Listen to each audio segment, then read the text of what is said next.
सोलापूरमधल्या माळशिरस तालुक्यातील नातेपुते हे गाव. इथली 25 वर्षांची एक सुशिक्षित तरुणी आणि अहिल्यानगरच्या राहुरी तालुक्यातील उमरे इथला दक्ष केशव वैद्य हा तरुण, या दोघांचं लग्न ठरलं. अर्थात त्यांचा प्रेमविवाह होणार होता. 6 महिन्यांपूर्वी म्हणजे सप्टेंबर 2025 मध्ये हे दोघेही पहिल्यांदा पुण्यात भेटले होते. त्यावेळी ती तरुणी पुण्यातील एका खासगी कंपनीत काम करत होती आणि त्याच दरम्यान तिची ओळख दक्ष वैद्य याच्याशी झाली. नंतर या ओळखीचं रूपांतर मैत्रीत झालं आणि मैत्रीचं प्रेमात. पुढे दक्ष वैद्यने या तरुणीच्या कुटुंबियांचा विश्वास मिळवला, त्यांची सहानुभूती मिळवली. सगळं काही त्याच्या मनासारखं होऊ लागलं. आता त्याचा प्रेमविवाह देखील तोंडावर आलेला.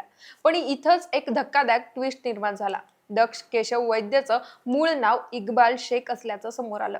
त्यानंतर त्याच्याशी प्रेमविवाह करू इच्छिणाऱ्या तरुणीसह तिच्या कुटुंबाच्या पायाखालची जमीनच सरकली. या तरुणीचा आईला आलेला एक फोन कॉलमुळे इक्बाल शेख अडकला आणि त्याचा पर्दाफाश झाला.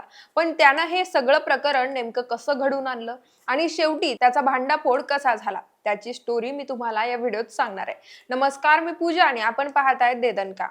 मंडळी, संबंधित तरुणी आणि इक्बाल शेख हे दोघे जण जेव्हा पुण्यात भेटले तेव्हा इक्बालनं त्याचं नाव त्या तरुणीला दक्ष केशव वैद्य असं असल्याचं सांगितलं. सध्या तो पुण्यातील बाणेर पाषाण लिंक रोडवर राहत असल्याचंही सांगितलं. याशिवाय अहिल्यानगर मधील त्याचा तो मूळ पत्ताही सांगितला. त्यासाठी त्यानं बनावट आधार कार्ड आणि बनावट पॅन कार्ड आधीच तयार केलेलं होतं.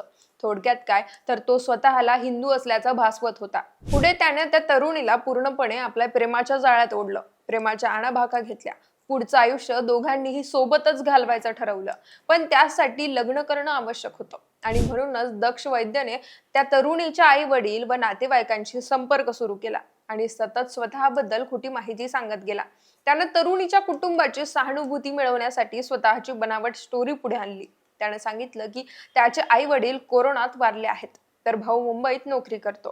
त्याच्या गावी म्हणजेच राहुरी तालुक्यातील उमरे येथे त्याची 6 एकर बागायती शेती असून तिकडे स्वतःचं घरही असल्याचं सांगितलं. त्याने तरुणीच्या आई वडिलांना विश्वासात घेऊन तुमच्या मुलीशी मला लग्न करायचंय अशी मागणी घातली. त्याच्या बोलण्याची पद्धत, त्याचा आत्मविश्वास, त्यानं स्वतःबद्दल दिलेली माहिती हे सगळं ऐकून दक्ष वैद्य हा एक उत्तम मुलगा असल्याची जाणीव सर्वांनाच झाली. त्यामुळे तरुणीच्या आई वडिलांनी त्यांच्या प्रेमाला मान्यता दिली, लग्नाला होकार दिला आणि मग पुढे प्रेमविवाहाची तयारी देखील सुरू झाली. दरम्यान तरुणीच्या आईला पुण्यातून एका अज्ञात महिलेचा फोन आला. त्या महिलेनं सांगितलं की तुम्ही ज्या व्यक्तीशी तुमच्या मुलीचा विवाह करताय तो व्यक्ती हिंदू नसून मुस्लिम आहे.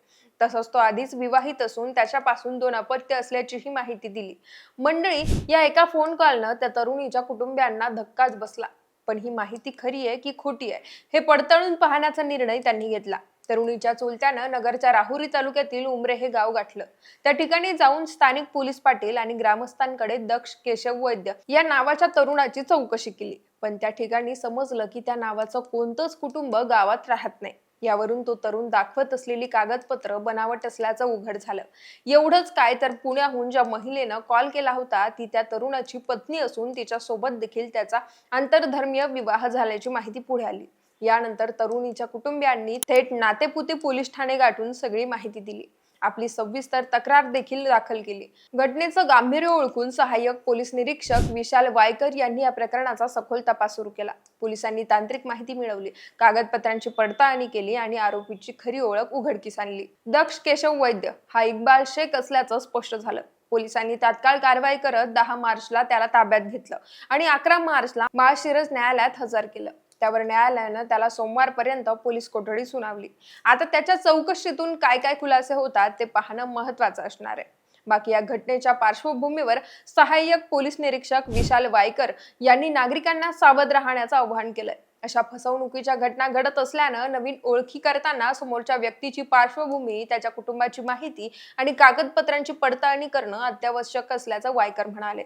महत्वाचं म्हणजे मोबाईलद्वारे होणाऱ्या ओळखीबाबत सावधगिरी बाळगणं गरजेचं असल्याचं त्यांनी सांगितलंय.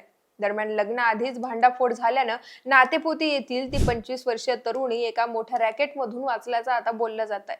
म्हणजेच अगदी केरळा स्टोरी या चित्रपटाच्या कथानकालाही लाजवेल अशी ही सोलापुरातील घटना आहे.